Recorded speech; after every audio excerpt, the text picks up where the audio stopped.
Today is November the 18th of 2025. I began this sinkhole video October the 5th of 2025. I didn't even want this to be the shirt for this video.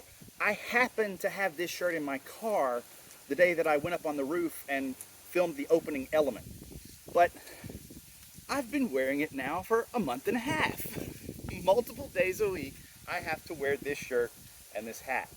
So I did not foresee as many delays as I've had, and at the end of the previous video I did show a couple, but there have just been ridiculous, mostly weather, wind, sprinkling rain, just being too damp, too cold, etc., and not having space in the house to film a 4-foot long or 12-foot long diorama.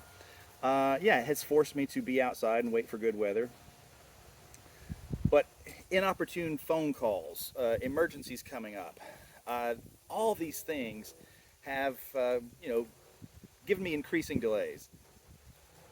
But if you'll allow me to go off on a tangent for a second, how unlike you, if you'll allow me to go off on a tangent for a second, this morning I found something that I'd forgotten about, and I really feel a kinship at this moment. So there's a particular Ivan Reitman quote that I'm looking for. I saw it the other day. I jotted it down. I did not leave myself a good note of what page or source that I saw this, but it actually is very germane to the sinkhole topic.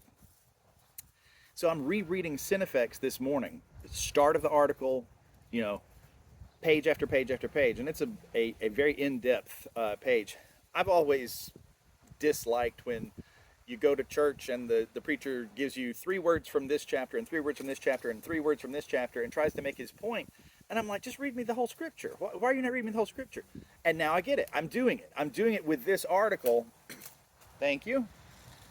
See, I shouldn't badmouth church. Stuff falls on your head. So with this video series, I have done that. I've been like, here's a relevant sentence. Here's 2 words that I need. And I'm just patching it all together, piecing it all together.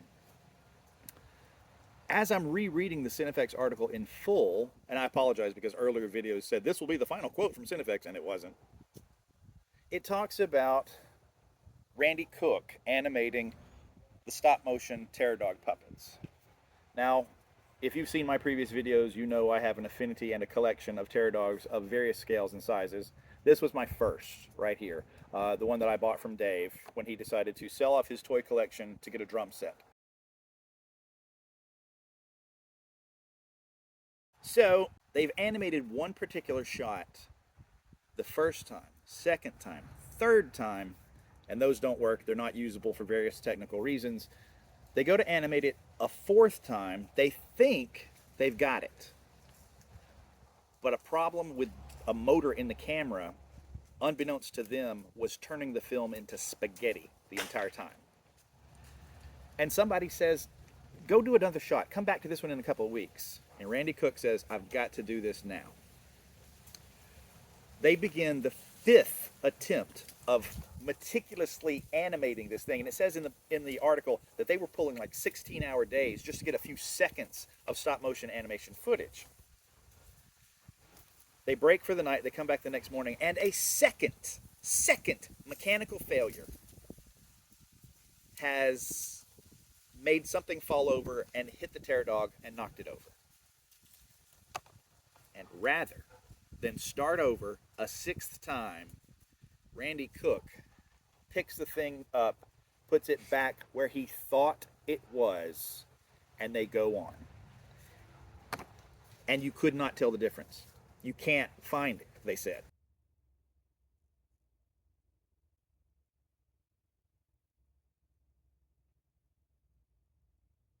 That's harkens back to me and some lessons that I had at college when they would talk about there's never enough time to do it right, but there's always enough time to do it again. And sometimes you do that. You've got everything set up and you go, all right, this isn't exactly perfect, but instead of taking that one take and going, good enough, while you got everything set up, do another take.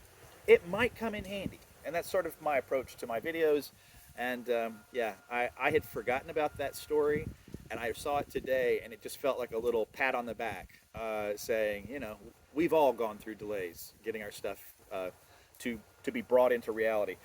Creation is an act of sheer will, it's been said. And yeah, there have been days when I've been out here with the model set up and it starts to sprinkle rain on me, and I'm like, I can either break it all down and put it back away, or I can hope and rail against the weather and say, all right, let's see what you got. And a few minutes later, it stopped sprinkling. So I got some usable footage that day. But I only got seconds of usable footage that day.